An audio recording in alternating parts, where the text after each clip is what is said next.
Right behind me is Canary Wharf, one of the most iconic property developments here in the UK. But it isn't really that long ago that this land behind me where Canary Wharf was built was very, very undesirable. So it took quite a lot of brave investment decision making to see that land that was neglected converted into some of the most recognisable real estate here in the UK. And that leads neatly on to the purpose of this video, where I'm going to walk you through the characteristics of property as an investment class. And it's really important to understand those characteristics so that you can then make accurate and prudent decisions about your property investment journey. And it's really, really helpful that this Tesla charging point is behind me, because from time to time I'm going to compare the unique aspects of investing in property to the more standardized aspects of investing in stocks and shares. So I'm going to pick on Tesla quite a lot through this video. Hi, my name's Edward. I'm a chartered surveyor. I work full-time for a FTSE 100 listed company, and until recently I was also a lecturer teaching investment finance and property investment valuation. Hopefully then I've got a lot of experience I can share with you to help inform your property investment decision making.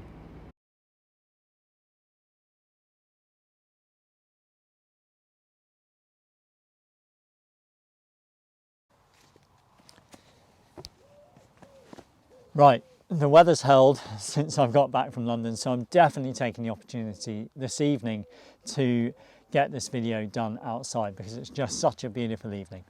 And on the subject of notes, don't worry at all about writing any of this down.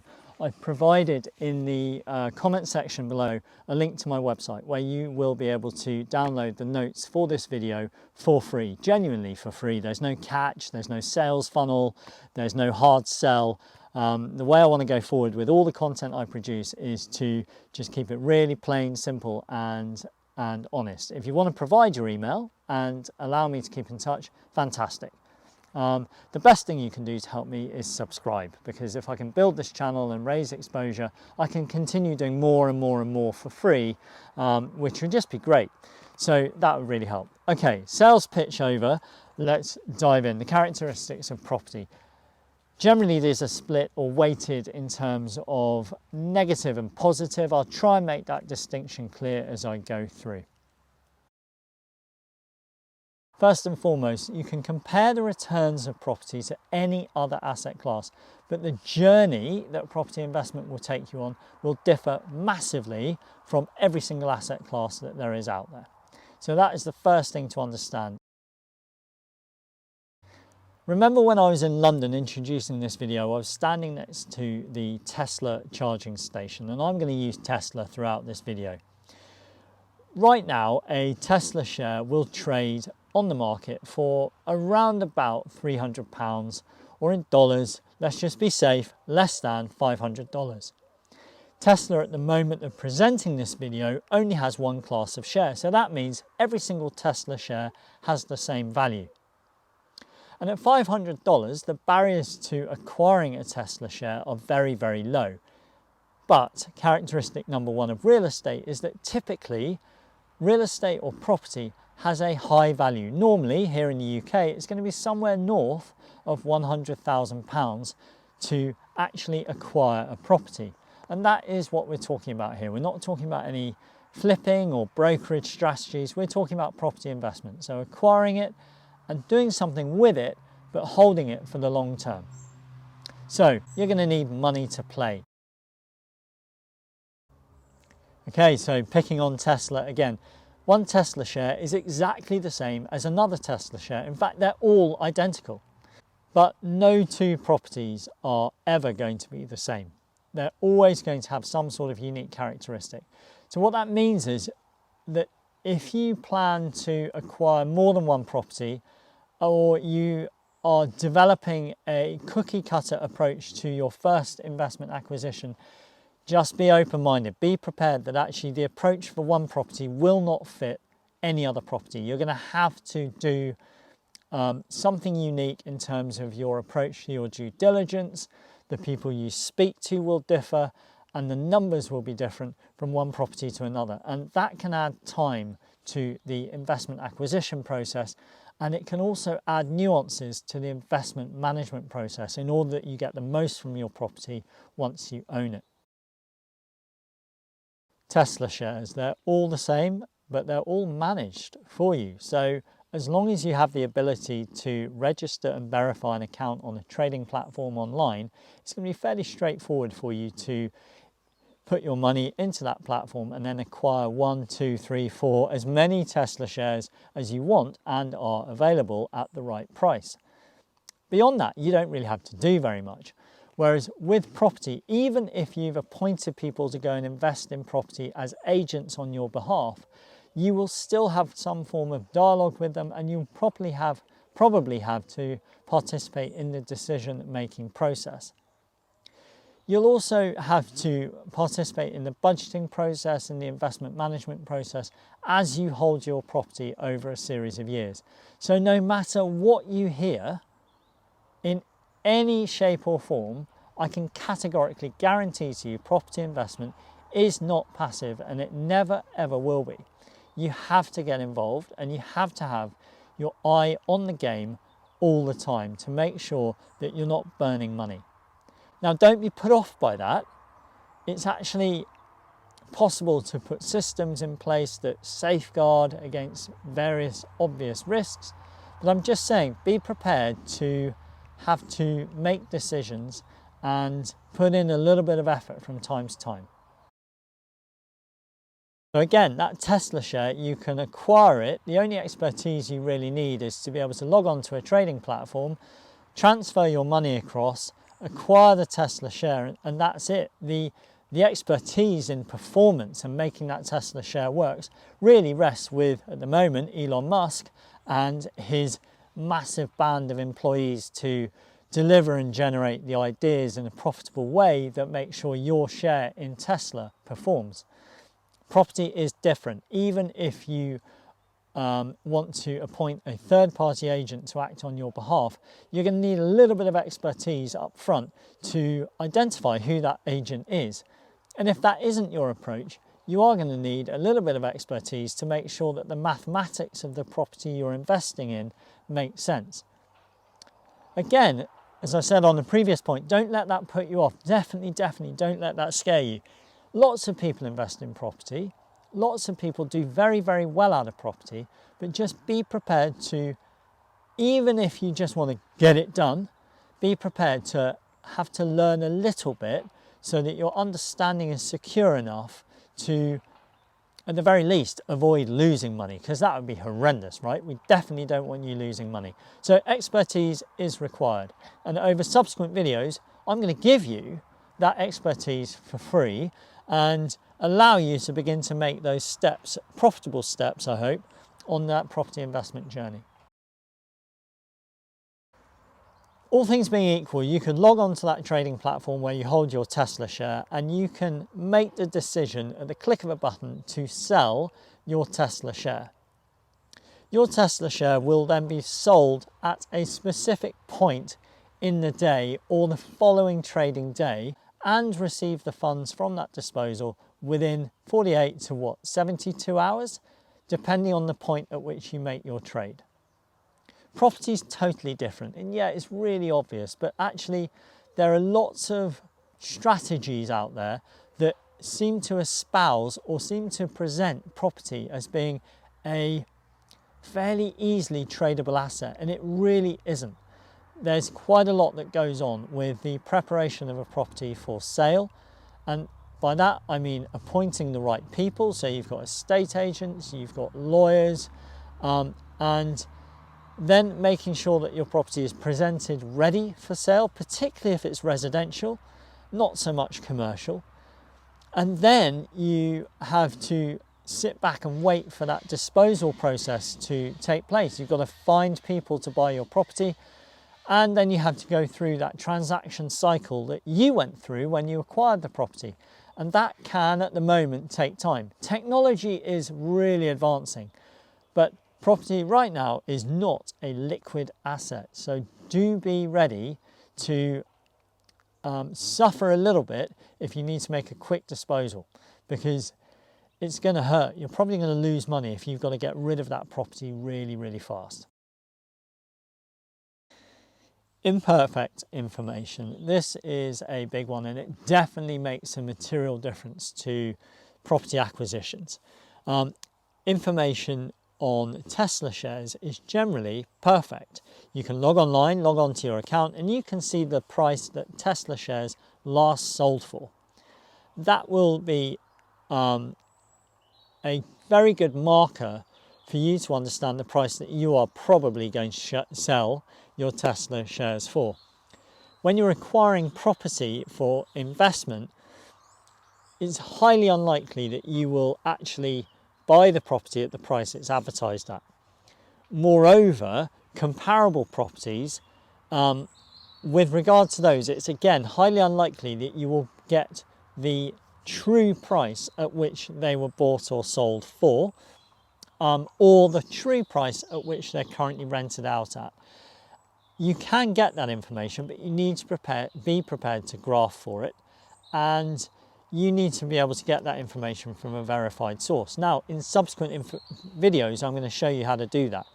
But how does this impact your investment? Well, this impacts your investment decisions by adding time to your due diligence and adding a degree of jeopardy to your investment acquisition process. You can dissolve that jeopardy and reduce it by getting more information, spreading your net wider, but that adds a time cost to your investment process. So be alive to the fact that there is often disinformation spread in property circles as well. It's really important you get the facts straight before you dive into a property investment. So imperfect information, that's a bit of a biggie. It's surmountable. You can definitely overcome it, but it takes a bit of work. And the context here is that that work adds time costs to your investment process. You bought your property, you may have borrowed money from the bank to help you do it. Now it's going to work for you, okay? And the way it works for you is obviously rent. You get tenants into your property, you charge them rent, they pay you income on a monthly, or particularly for commercial property, a quarterly cycle, and that's fantastic. But then the market changes, and let's assume the market improves. You don't necessarily get the immediate benefits of that market improvement because you've got a lease in place that means that that tenant enjoys a specific level of rent for a set period of time. Now, it might be that every year your rent will be linked to RPI, let's say, and that every year your rent shows an increase in line with retail price index, RPI. So that's fantastic. You get an increase every year, but actually commercial property, typically you have a 5-year rent review cycle. So your rents won't increase for that full 5 years. And then you have to negotiate the rent review. And it's only at the end of the 5 years you get the benefit of that rent increase. So you get steady income, but you don't get benefit of market increases immediately. You have to wait till the end of the cycle. Equally, if the market goes down, provided your tenant doesn't default, you are to some extent insulated from market falls in the same way. So there are pros and cons to it. I'm going to cover rent review and this pattern of income in more detail in a number of videos after this. Characteristic number 8 is change, and this is a really important characteristic because it works in a good way for property investors and can work in a bad way for property investors. So let's just go through 2 examples. Bad first. So let's say you have a residential property next to a pub or similar, and that pub, you rent your property out, you've got happy tenants, and then that pub secures a late license to play music and you're unable to object to it, and all of a sudden your tenants are really unhappy and they give you notice because they can't get sleep at night and they are tired the next day and they can't bear it anymore. You get a new tenant in and you think everything's rosy, but then that cycle continues and you've then got a battle on your hands because you're trying to oppose the pub for playing the late music and what have you. So there's an example, a very subtle example of bad actually, sorry, I'm going to do it, is residential properties, mainly flats that sit above or near to fast food outlets, where they don't necessarily get the impact of noise of people going in, but they get the impact of smells. Particularly on hot summer's day like today, you've got windows open, your tenants have got windows open, you've got fish and chip shop smells going up into their flat or their accommodation. Typically that will mean that your tenant churn will be potentially a little bit higher. So look out for who your neighbours are when you're buying, and look out for changes in neighbour occupation and usage, because that may well have a bearing on the performance of your property. Positive changes though, let's look at positive changes. Let's look at positive management change. Let's say you have a commercial building and the fencing around it is not well maintained.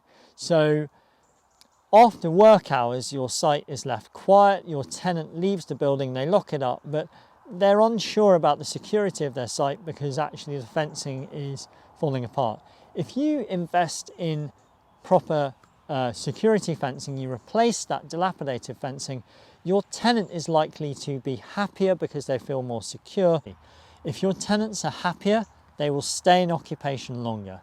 If tenants stay in occupation longer, your cash flow is more resilient. As soon as you get voids, as in vacant property, you've got a problem. You've got to pay an agent to fill your property, all things being equal, and you've got no rent coming in, and maybe you've got debt on the property, you can't service that debt so easily. So you really want to have your property occupied. That is rule number one, get it occupied. So change, both good and bad, and being able to respond to it or instigate good change is definitely a characteristic of property that can work in your favour or needs to be managed if you're going to be a successful property investor. Tesla is a premium grade share traded on a premium grade index. It's traded on the NASDAQ stock exchange in New York, and both the share itself and the exchange are established and very well respected. Properties, though, vary up and down the country, and the classification of the property can make a difference to your investment returns. So in basic parlance, you have primary, secondary and tertiary grade property, and that categorization will apply across all different types of property, so from residential through to high street retail. A primary grade property is more likely to be expensive and less likely to give you any trouble in terms of investment returns, whereas a tertiary grade property is obviously going to be cheaper to acquire, but potentially could give you a more bumpy income return profile. This is going to be contentious, but this is actually the longevity of ownership in order to be classed an investor. And this is important. I've done a little bit of rummaging around on the internet to try and find a specific answer to this question. I can't find it. So in my view, if you're holding a property for more than 7 years, you're a property investor. If you are holding it for less than 7 years, you are a property trader. This potentially could create a bit of a storm, and I hope it does, because the more conversation we have around this point, the more I can then refine this point and add some quantitative and qualitative weighting to it and maybe come up with a different answer. And I'm really happy to come up with a different answer on this. But what the hell is the point in talking about longevity of ownership as a characteristic? Well, it's this. It really boils down to property, like a lot of assets, goes in cycles, and those cycles can be read historically, but the performance and the appetite or the financial gains from property will drop and rise over a period of time. Also, some types of property fall out of favour completely. If you look at the plight of a big commercial investor like Into Property that held a lot of shopping centres around the UK, they pretty much went bust because actually the use of shopping centres up and down the country changed dramatically just before and through the period of COVID, and Intu, capable as they were as investors, were not able to maintain performance and the whole thing fell apart. You could say to a lesser extent the same is true of high street retail, but actually that attracts an individual class of investor typically, and individuals as investors tend to be a little bit more enterprising, fleet of foot actually, and able to think and adapt a little bit more than a big beast like Intu with their massive shopping centres up and down the country. So it's not really a clear-cut example, but it's really a characteristic that you ought to be aware of if you want to be an effective property investor. Okay, so now let's look at the positive characteristics of real estate investment. And these really stem from the shared expectation of all property investors that the capital value of their property is going to increase over time and that they're going to receive a profitable income through rent paid by tenants that occupy their buildings. So characteristic number 11 then focuses on rent. If we look back at the Tesla share example, Tesla needs to perform through the year in order to be able to make profits and then pay a dividend to its shareholders. That's obvious, and I would imagine that that is known by pretty much all of you watching this. Rent is paid on a far more regular cycle. So long as you have a tenant in occupation, chances are rent will be coming in either on a monthly or a quarterly basis. Characteristic number 12 is the differences in property types. So you've got commercial property, you've got offices, industrial, and you've got residential, you've got retail, you've got solar parks, you've got wind farms, you have data storage centres, you've got leisure, pubs, swimming pools, you name it. Pretty much any single type of property that you can see around you is investable. And that's fantastic because that suits all different types of characters of investor and all different types of return requirements. And that is a really, really positive characteristic of property because it means that you can focus on a specific part of the market, make it your specialism, and your knowledge bank will grow so quickly. And my aim with these videos is to run through all the different types of property investment there are, show you the approach to analysing them and establishing what investment performance you'll get, so that you can make a good decision. And I'm also going to show you the investment management strategies or approaches that you can take once you've acquired your property. You can have a direct influence on improving your property performance by investing money. And I'm going to show you a specific calculation that we use as chartered surveyors to make sure that the price we invest on an improvement is actually going to give us a financially profitable return, because it's entirely realistic that you might invest loads of money on an improvement and actually it could be a complete dud and you never get your money back. So we want to avoid that. Property is an asset you can create.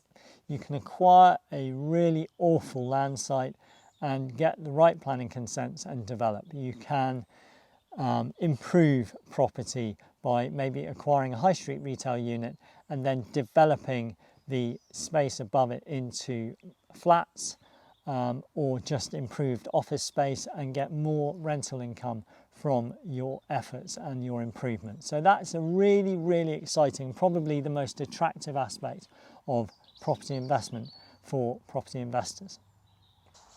So that's it. We've covered off the characteristics of property. I really hope that was helpful. It did take a bit of time, but that is because property has a lot of characteristics that run with it, and it's really important that you understand them.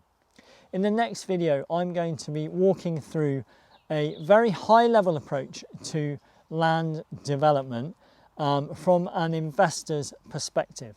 And I'm going to show you the 3-stage approach that we take to making sure that a land acquisition is a sensible one and is going to deliver profits.